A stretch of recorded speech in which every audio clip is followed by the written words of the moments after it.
Hello and welcome to week 36's Dinosaw. Another 7 curious, interesting, hopefully useful things I've seen last week. First one is the row beetle. So this is a tiny 15mm bug robot, but it's powered by methanol, not batteries, not electricity. So this is a crawling bug, and the way it works is really novel. There's two things about this one that's really novel. One is its energy source, and one is how it actually works. So let's just go through the energy source first. It's methanol. Now methanol, i.e. alcohol, is between 11 and 15 times more energy dense than any current battery we've got. So if you try to have this little bug running on a battery, it wouldn't last very long at all. This can last for 2 hours on some methanol. Now it doesn't actually burn the methanol. What it actually does is it passes the methanol vapor over a wire with a catalyst on it, and that heats up the wire very quickly. And that's the second really kind of interesting thing about the propulsion. The main thing is how it actually works. It's super mechanical. It's a bit like a steam train. So all it does is it opens up a valve. The valve, when I say it just starts with a valve open. That releases the methanol over a wire. The wire then heats up, and as it heats up, it extends the legs. And as it extends the leg, it closes the valve, and therefore the wire contracts, which then pulls the legs back in again, which opens the valve, and away you go again. So it's very much like a mechanical steam engine, but it's using methanol and robotics. So this can go where current robots can't go. And you can actually then put things on it. It can carry a little kind of reservoir on top of it and carry weight. But it doesn't need a tether, and it doesn't need a battery. So it's kind of interesting how we're almost going full circle, or at least this novel approach to it has gone full circle with a steam engine. 2020, the GARTNER hype cycle is out. So there's one of these every year.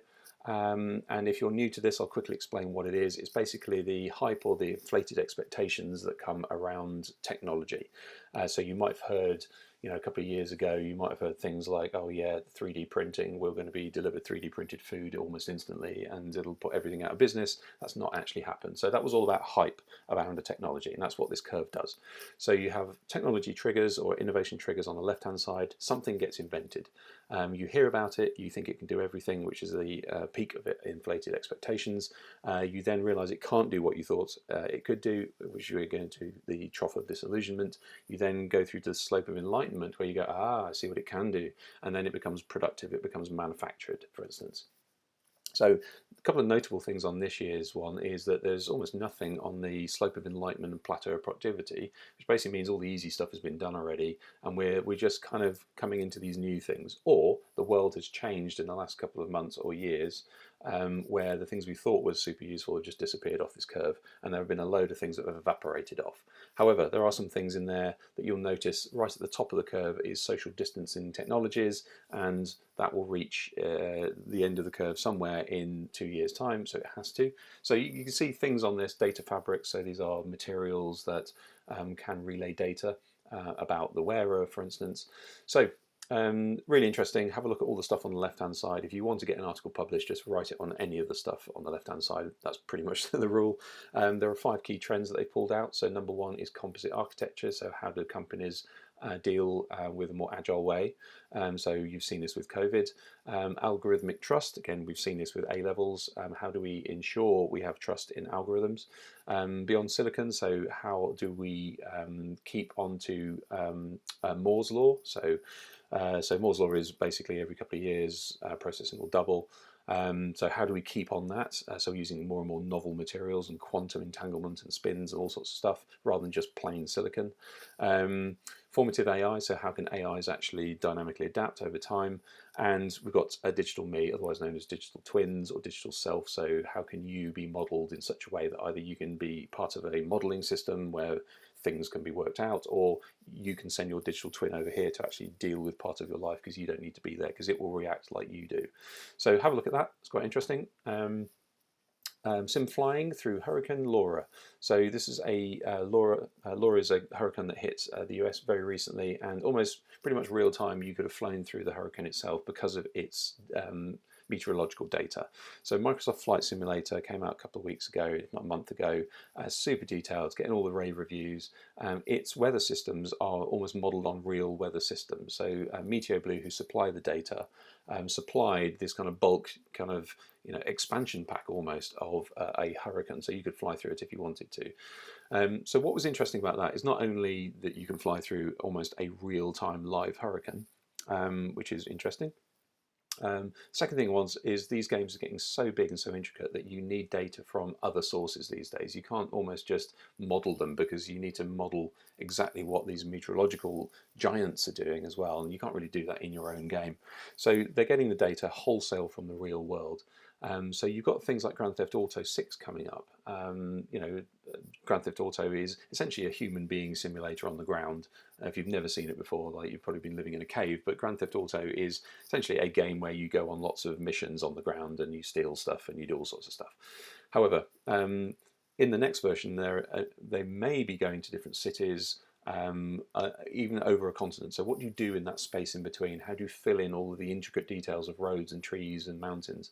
So they're saying that they might be getting that data from the real world. So there might be in the future quite a big business in supplying real world data to simulator games, because they're getting so big and so expansive. So interesting. You can fly through a hook if you want to. Facebook is preparing for iOS 14, and this needs a little bit of explaining, probably two things. So iOS 14 has a major update in it. So this is the operating system for iOS devices, iPads, iPhones, etc. iOS 14 has quite a few big improvements in it, and one of them is that it will give the privacy back to you as a user. It will ask you whether you want to be tracked across websites and apps. Now, I can't see anybody who's going to allow tracking. So if you are asked, do you want advertisers to track you across your website visits today, clearly you're going to say no. So that's one thing. Now, Facebook are an advertiser, and they have an advertiser network, as do Google. So Facebook and Google, two big, quote unquote competitors to Apple, I guess, in certain areas. All their money comes from advertising. Apple's doesn't. So by cutting off advertising, it's no sweat to Apple, but it really destabilizes their competitors. So that's maybe of course that's why they're doing it. However, it's all about privacy. So what Facebook have said on their Audience Network platform blog is, like, if you use our Audience Network platform, you need to be aware that iOS 14 is coming, and it's going to reduce the effectiveness by over half. So what that really means is if I am an advertiser and I want to find 25-year-olds who are looking to buy a car and I want to advertise to them, currently Facebook are tracking that person across the internet. They know where those people are, and they can advertise to them on websites, in apps, as well as on Facebook. All of a sudden, they don't know where those people are because they're not being given that data, and therefore they can't target specific groups of people. If you're an advertiser, you can now not use potentially Facebook to reach this exact target you wanted. Therefore, it's going to be less useful. For consumers, for website visitors, they're either going to get no adverts from Facebook, or they're going to get generic adverts that aren't relevant to them. So, currently, if you have a cookie blocker, so to speak, you just get generic adverts, or you turn them off, for instance. So that's going to hit Facebook advertising, or at least their audience network, pretty soon. So if you are a programmatic media buyer, or you work in this industry, or you're an advertiser, for instance, you might need to know about this, and your media agency might need to be telling you about this pretty soon. I stayed up quite late on Friday night, past midnight, to watch Elon Musk's live broadcast about his NURALINK device. When I say his, this is a company he sort of took over many years ago and has been funding it since. They've been interesting. There's been bits and bobs come out, but this was like let's do a big progress update. Let's be super open about this. The NURALINK device is about the size of a pound coin. In fact, a robot, they wanted this to be automated. You put your head in a robot, then clamp your head, and then it will bore out a little disc in your skull, put this onto the surface of your skull, which is the main kind of transmitter electronics, battery bit, and then there are lots of little electrodes, about you can get 20 of them per width of hair, so about 5 microns each. Tiny filaments go into the brain, about 40 millimeters, so about yay big. So this sits on there. It's inert, so they work hard on all the materials so that it doesn't actually sort of corrode or whatever it is in your brain. However, what this thing does is it lasts for a day, recharges at night, essentially on a pillow, and then you're ready for the next day. And it communicates either with your phone, or it does lots of processing on the device itself, but essentially it communicates through Wi-Fi to your phone. So what this thing does, which is the most important bit, is these tendrils that go down into your brain connect to neurons, and it can either read or write the neurons. So it can actually read what your brain is up to in certain areas, obviously wherever this is placed, and it can write to them as well. So for instance, if you are thinking of a number, it can read that number. If I want you to think of a number, I can write that number into your imagination and you'll be thinking the number. So this is where it should be going. The end of the podcast as they did it was really fascinating, where they asked everybody what their plans are for the device, and there was really varied suggestions. So, for instance, you can do telepathy, consensual telepathy, as they called it. You can think something, and somebody else can think that as well. And he went to pains to explain that when you think something, you need to convert it into a language. You need to speak the language. The language needs to be received by the other person. They need to communicate what that means, and they need to think of it. It's a very clumsy process of communicating what your brain actually thought in the first place. So if I can go straight from brain to brain, maybe communication will be far better, or we might just get upset because we now know what it really means. But one of the other things is it can then possibly cure paralysis or quadriplegia. So if you have a paralysis, you've had a spinal break, your brain can still think about moving your limbs, but your limbs do not move, and then they can intercept those thoughts and write them back to the actual muscles themselves later on below the break. So what you're seeing in the top right hand corner is a pig with one of these implants, and what they're doing is, I think the triangles are where the brain is predicting the limbs should be. So they're just listening to brain data and predicting where the pig thinks its limbs are, and the circles are where the limb actually is. And the distance between the two is the error margin. You can see they're pretty spot on. So what that means is they can actually predict exactly where you think your limbs are at any one point in space. Therefore, if there's a robotic device they can put around your arms, they can get people with quadriplegia walking again. They can record memories, they can make you have memories, they can make you have feelings, they can reduce things up and down.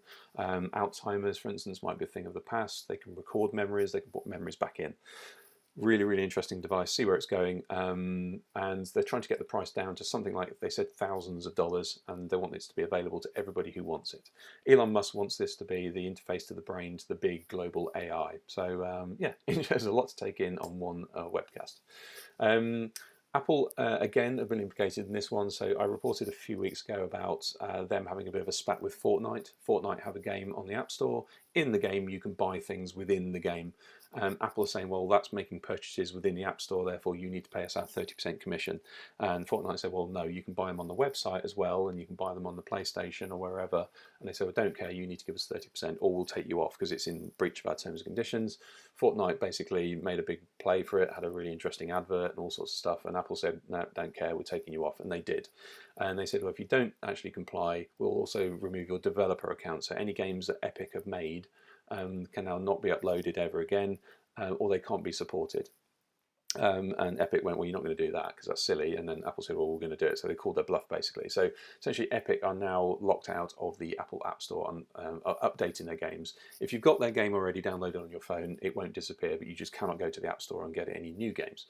What they didn't do, thankfully, is also they didn't take down Epic's Unreal Engine license. So Unreal Engine is a 3D engine that lots of other developers use to make their games. So that's still, and that would have affected a lot of people who are not involved in this fight, basically.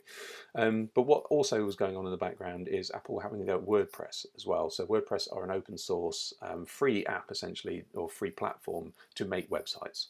So it's there for everybody. It's open source, and it's a huge community endeavor. But if you were making your website, clearly you need to get some hosting, and you can get hosting through links within WordPress and find hosting. So Apple said, well, that's also buying in-app purchases. And they went, well, no, it's not. It's just us pinging you on somebody who can do your hosting. And Apple said, no, we need 30% of that as well. And everybody went, well, hang on a minute, this is a bit weird because we're a free open source site and we're just telling you where to get hosting. And Apple eventually backed down and went, okay, well, if you make a few changes, we'll allow you back on. But so Apple are really going punchy on their App Store strategy right now. So maybe as they're seeing their device purchase slow down, this is where they're going to go next, or it's where they're currently going. And finally, just a bright note, because that was a bit heavy, Fall Guys. So there have been some really, really important games of the summer, especially with COVID. People have been playing a lot more games. So you've probably seen Animal Crossing, a load of that going on, lots of celebrities into that as well. Fall Guys came out, I think, 2 weeks ago, something like that. And it's broken all records on the Sony PlayStation Plus store.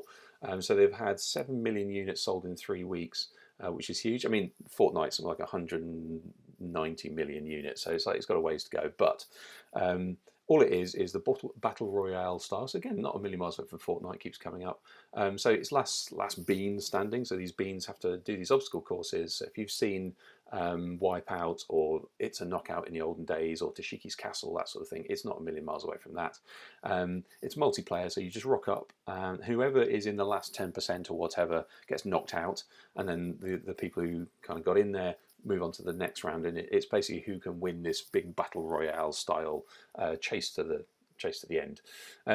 So what's that's interesting. So it's you should probably be thinking about this in your consciousness right now, because it's this is the game that people are playing right now. Thought it'd be worth mentioning. But what I also have been seeing is a lot of discourse around the edges of this is how can you stop gamers playing this because they're spoiling the fun. So people who just have to win at all costs. Those people who do headshots from a million miles away in sort of first-person shooters, they are now entering this game and spoiling it for the rest of everybody. So there's quite an interesting thing going on right now. Is these competitive gamers are kind of spoiling games for the rest of everybody. So so that was anyway. So it's interesting. So if you've not seen this game, not played this game, definitely download it. It's a great bit of fun. And with that, we are finished. So slightly longer than normal, but I thought it was worth it. And I will see you next week.